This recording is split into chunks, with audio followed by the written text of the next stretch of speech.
The following content is the product of purely generated AI voices. The video is entirely comedic in nature and in no way expresses the opinions, views, or beliefs of the individuals depicted or creator. Thank you.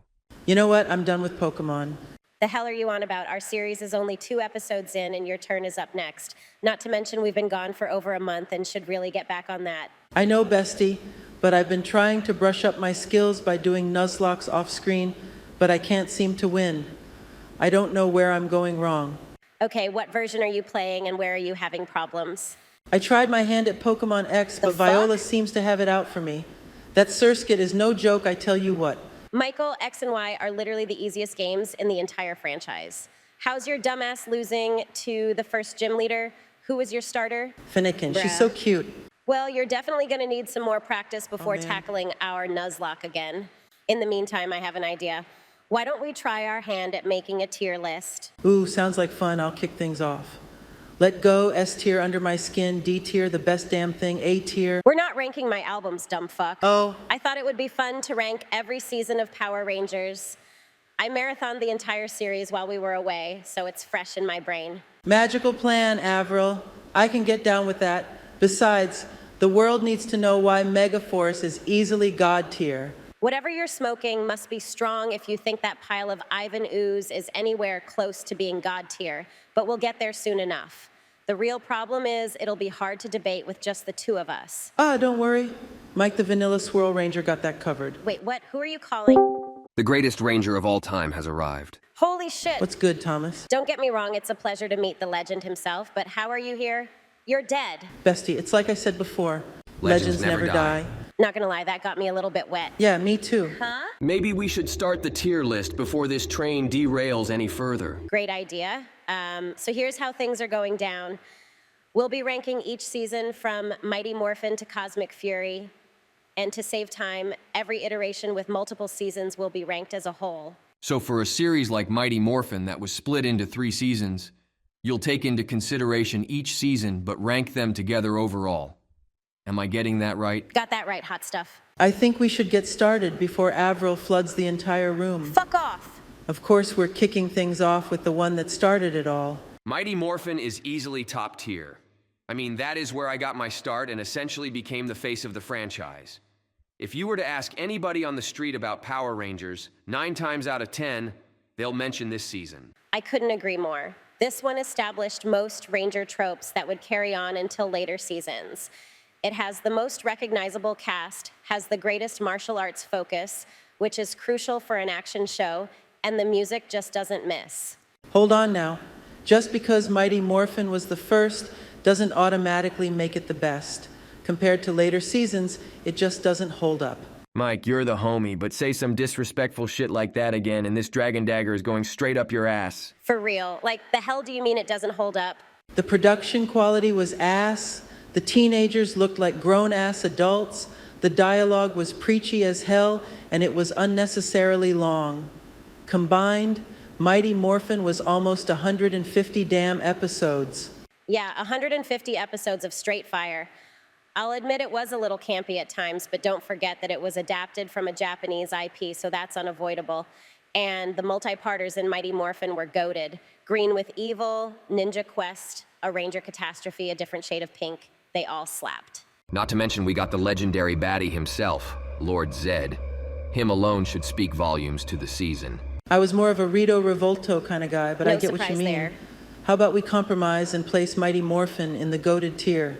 Whatever, I guess that's fine. But next up is Mighty Morphin Alien Rangers, and I thought this was part of Mighty Morphin. Technically it is, but we'll just count it separately since it focused on a different team of Rangers. Separate or not, this season was nowhere near as good as the first. The Equitchen Rangers were creepy as hell, and Delphine and Sestro were the only ones to do anything important. Alien Rangers gave us our first female leader, but that's it.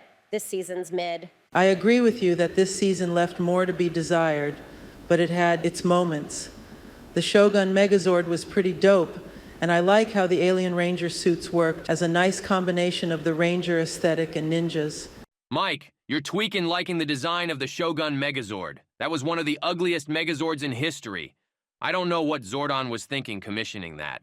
I think Alien Rangers did its job by bridging the gap between Mighty Morphin and Zeo, and did it pretty well, so I say it's pretty solid.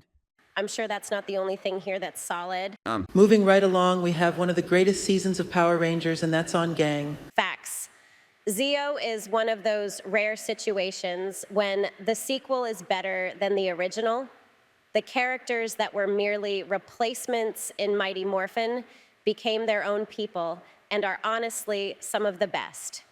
And instead of completely undoing everything from Mighty Morphin, the story built upon itself into this masterpiece. Not gonna lie though, I wasn't really feeling the new suits, but they grew on me. Green is OG, but I certainly killed it in red. I was more of a fan of Rita and her monsters instead of the Machine Empire, but the season was still pretty good, especially when they brought Jason back to be the Gold Ranger. Real talk, Billy should have been the second Gold Ranger. They really did him dirty. You're not just saying that because you still got beef with Jason, are you? No comment. Zeo is going in the more phenomenal tier, and what's next? Oh God, Turbo. If it weren't for me and my crew in the first half, this would get an immediate trash tier. What do you mean? Turbo was fun and exciting. I love the suits, and Alpha 6 was a real character. Are you for real? And it had my good buddy Blake Foster in it, so I gotta give him props for killing it as the Blue Ranger. Michael, there's not enough time in the day to go over everything wrong with Turbo, but here's a few reasons why it definitely belongs in the trash. The tone shifts were insane. Justin, nuff said. Demetria and Alpha did jack shit to help the Rangers.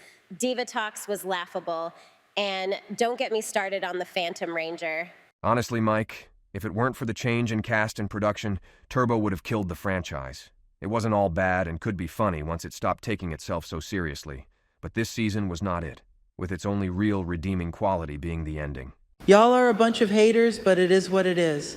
Next up, we have Power Rangers in Space, the final season of the Zordon era. What do we think? Overall, I think In Space was pretty solid. From Mighty Morphin to this point, the story built upon itself, which was wrapped up nicely, in arguably one of the greatest season finales of the series. The Battleizer was also introduced, which became a staple in subsequent seasons. In Space dealt with a complex group of characters that weren't always squarely aligned with the concept of good and evil, particularly when we got to explore Ecliptor, Darkonda, and Corone. Oh, and we can't forget the most goated team of villains ever. The Psycho Rangers. I believe this is another more phenomenal season. What do you think, boys? Put it up there. No arguments from me. Lost Galaxy is on the chopping block, huh? Put it in more phenomenal, no questions asked. Excuse you, Lost Galaxy is decent, but nowhere near being top tier. I have 3 reasons why it belongs in a tier above more phenomenal. Maya, Corone, Trakina. Are you fucking serious? I mean, he's not wrong. Shut your simp asses up. Lost Galaxy was fun and had good characters, but it couldn't hold a candle to the seasons in the more phenomenal tier. I wouldn't even call it goated. It's solid at best. End of discussion. Well, damn. Tommy, this is why I told her to eat some red beans and rice so she can get a bigger butt, because she stays hating. Shut the fuck up, you zesty-ass cornflake. I'm plenty caked up, thank you. Yeah, more like some cupcakes. Damn, who let my boy cook? Suck it, that's why Jason is better. Anyway, Lightspeed Rescue is up. I don't know who was in the studio, but Lightspeed Rescue's theme easily makes it goated at the very least. My boy's spittin'. Plus, Carter easily stands out as probably the best Red Ranger ever. You for real? I'm standing right here. Sorry, Tommy boy, but you were infinitely better in green. Damn. Carter definitely takes the cake, and this was also the first season that introduced the American exclusive Titanium Ranger. Meh. The Titanium Ranger was kinda mid, but the villains were cool, especially Diabolico. Hold on, Chief. You can't say the Titanium Ranger was mid and praise the villains when Vipra exists. Shit, you're right. Valid point. Let's just put Lightspeed Rescue in the solid tier, since the good more or less outweighs the bad. I see Time Force is next up. Not much needs to be said about Time Force. It's a phenomenal season that, like In Space, handles moral compasses that aren't always black and white. The main villain has a valid reason for turning out the way he did, and isn't evil just for the sake of being evil. Agreed. And while I wasn't a fan of Eric at first, his story was well written. He's a hard worker, and while he sincerely wants to do good, he also wants his deeds to be recognized. I think we can all sympathize with that. Sounds like goated tier is the perfect place for Time Force. Now we're starting the Disney era with Wild Force. The suits in Wild Force are personally some of my all-time favorites. The animal motifs work perfectly. They looked good, but Wild Force suffered the same problem Mighty Morphin did when it came to being too preachy, especially since this season revolves around protecting and preserving nature. I don't know about that one, Avril. That only became a problem for me when Animus arrived. Other than that, this season was pretty good. Wild Force got not only one, but two bomb-ass team-up specials. Oh shit, you're right. Reinforcements from the future was pure fire, and Forever Red slapped harder than Joe Jackson with a belt. Hey! I think it's fair to say Wild Force was pretty solid. All right, Ninja Storm. Put it in trash tier. I don't care what either of you two say. The Whoa, hell? whoa, What are Tommy, you you're even tweaking my talking boy. about? Listen, I'm not gonna have some wannabe steal my shine as the #1 Green Ranger. Loser can't even fit in with the theme of his team. Everyone else are ninjas, but he wants to be a samurai? Pretentious prick. Jealous much? Yeah, no wonder you're the Green Ranger. Kiss my ass. Ninja Storm wasn't perfect, but it was fun. I liked the extreme sports B plot, and Lothar was a funny villain, as opposed to most villains before him that took everything too seriously. Facts. The season's going in the solid tier. The heroes were good, Zords were nice, and Tori was an absolute baddie. Whatever. Oh shit, I'm hyped for this next one. What is it? Oh, Dino Thunder? If this gets any lower than goated, you and your cities are gonna get intimately acquainted with my Dragon Zord. Relax, Dr. Oliver. Dino Thunder was a really dope season that contrasted a lot from its immediate predecessor, especially with the main villain being Mesogog. My favorite storyline involved Trent and his struggles between helping his father and gaining the trust of the other Rangers. He killed it as the evil White Ranger. And who could forget my epic return as the Black Ranger? Oh, come on, really? Sorry, homie, but you really should have stopped at Turbo. You were only really in Dino Thunder as fan service for older fans. You honestly weren't needed. Sorry. That being said, we'll still slide it into the goated tier.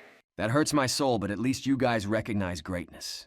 Speaking of greatness, another phenomenal season is on the chopping block. I don't know, bestie. S.P.D. was solid and had its moments, but is it really all that good compared to what we have in the top 2 tiers? Absolutely. What was not to like? Like Lightspeed, the Rangers were public figures, essentially a paramilitary force used to enforce peace throughout the galaxy. Jack actually grew to be a good Red Ranger instead of him being, quote, destined to be so. And the individual powers were a nice touch. I don't know about that one, Chief. The individual powers were gimmicky and rarely used. To be honest, I was never a fan of powers outside of the suits because it begs the question, where did those powers go after they morphed? It also defeats the purpose of morphing if they already have superhuman abilities. I agree. And S.P.D. also had its share of mistakes too, i.e. the Omega Ranger. I mean, yeah, that could have been handled differently, but S.P.D. was good and had its amazing moments, but I don't think those moments warranted higher than the solid tier. I think you guys are wrong, but for the sake of time, let's just keep going.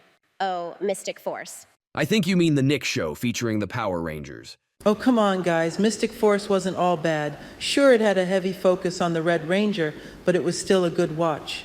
Okay, but those awesome moments were few and far between. The concept was great and the show itself looked good, but poor story and flat characters really bring this season down.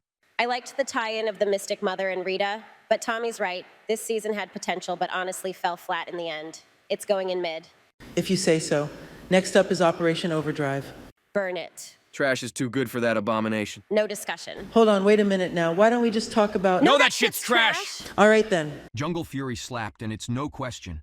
We have another series heavily invested in martial arts, and I really loved the concept of each character embracing their animal spirits.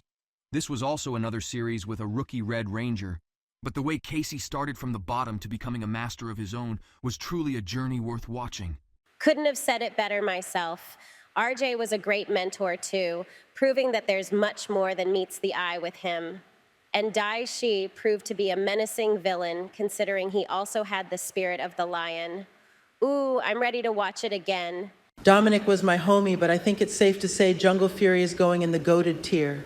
We're at the end of the Disney era now with Power Rangers RPM. Do we even need to discuss where this season belongs?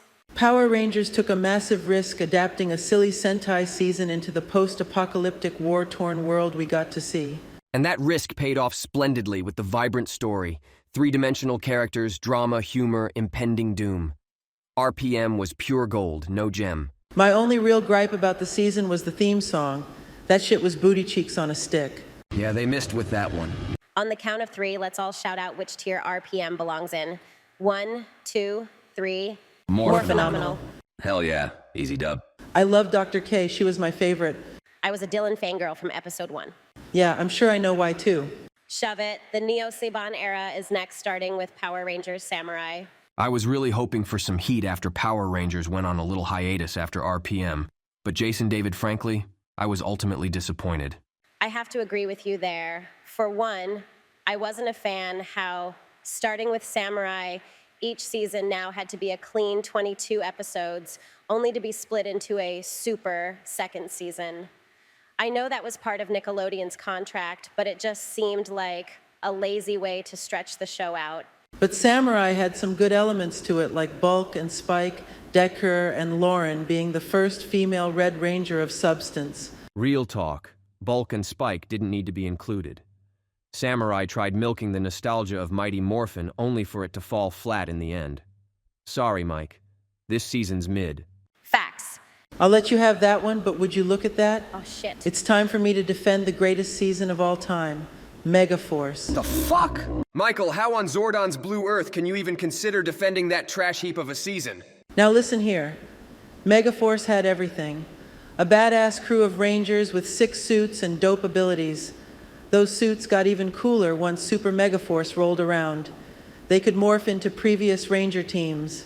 Gia and Emma were absolute baddies. And the final battle at the end with every team of Rangers since the beginning gave me chills. How could you guys not like it? Put it in the more phenomenal tier. Tommy, I can't do this. I got this. Mike, the only true statement you said was that Gia and Emma were dime pieces. The fact that the Megaforce team could morph into past teams was purely fan service and vastly undercut their own abilities. And as someone who was actually at that final battle, it was underwhelming as hell. It also did a huge disservice to the other Rangers that made an appearance in that episode. The hype around it crashed and burned hard. In the end, there was very little that was redeeming about Megaforce. The characters were flat, and the story was boring. It was like they took Mighty Morphin, poured water over it, took the runoff, and put that on TV. So, solid tier? My God. God damn it, Michael. We'll slap it in the trash and move on. Oh, wow, Dino charges up, and I gotta say, this one surprised me. How so?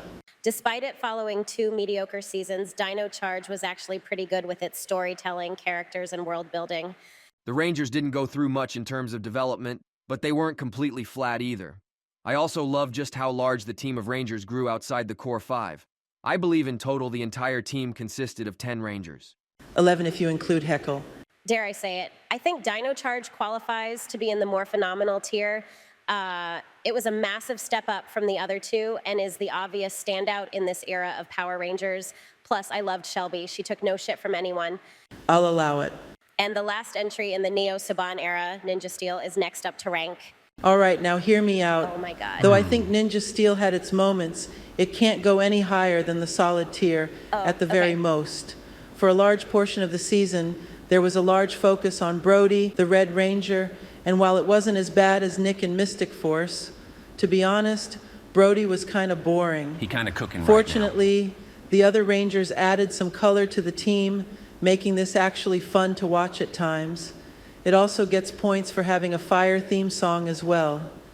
That intro goes crazy. You know, Mike, I thought you were about to spit your usual bullshit, but that all checks out. Ninja Steel certainly had potential, but it fumbled the bag on a couple different instances. I can name 2 right now. Victor and Monty. Yeah, if it weren't for those 2 mistakes, Ninja Steel might be considered for the goated tier. But alas, it has to settle for solid. Solid is fine as we're in the final era of Power Rangers, the Hasbro era, starting with Power Rangers Beast Morphers. Strangely enough, I thought Beast Morphers was actually a pretty damn good season, despite my misgivings about the new suits. Facts. The core team of Rangers worked well, and I thoroughly enjoyed the premise of the season. I nearly lost it when they revealed the twist about Evok's true identity. The Beast X Megazord also happens to be in the running for one of my favorites. I can't say too much about Beast Morphers, since I never finished it, so I'll let you two take the reins on figuring out where it belongs. I personally think it warrants the goated tier. What about you, Tommy? I don't know if it's that strong, but I can see why you would think that. We're almost done with this list, so let's just put it there and press on. Second to last is Dino Fury, yet another dinosaur-themed season. Ooh, I definitely finished this one and I thought it wasn't bad. The beginning was a little rough and cringe at times, but it made up for that with dynamic story elements. And what about that morphing sequence? Hands down one of the best in the entire franchise. You're not wrong about that. That morphing sequence was sick as hell. I'm with you on this one. Though not perfect and definitely a product of its time, Dino Fury impressed me with actual character growth and solid continuity. Jane and Jayborg were fun characters, Void Knight had relatable motives, Amelia became prominent in a way I never expected, and I was hooked until the end. Solid tier is sounding perfect for this, guys. No cap, but we've reached the final season, the Netflix exclusive Cosmic Fury. Easily a goated season, hands down, despite it only being 10 episodes. Agreed. While I don't agree that this season provided a sense of finality to the franchise, it was still a good watch that wrapped up the Dino Fury saga well. Amelia became more prominent as Dino Fury went on and peaked in Cosmic Fury. She easily became my favorite Red Ranger and looks fucking good in Red too. All right, let's put this season in the goated tier so I can leave and rewatch it. I'm excited just thinking about it. Well, there you have it, folks, our completed Power Rangers tier list. Thanks to Avril, a whole-ass tidal wave is on the way, so we gotta go too. Thanks for watching and let us know where you would rank each season. Tommy, thanks for joining us. The pleasure's all mine. Now, if you'll excuse me, I need to swing by Angel Grove to tune up my Dragon Zord. I'll catch you all later.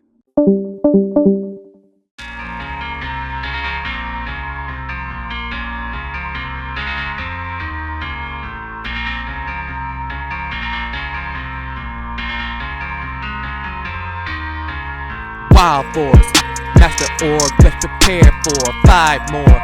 Watch the floor break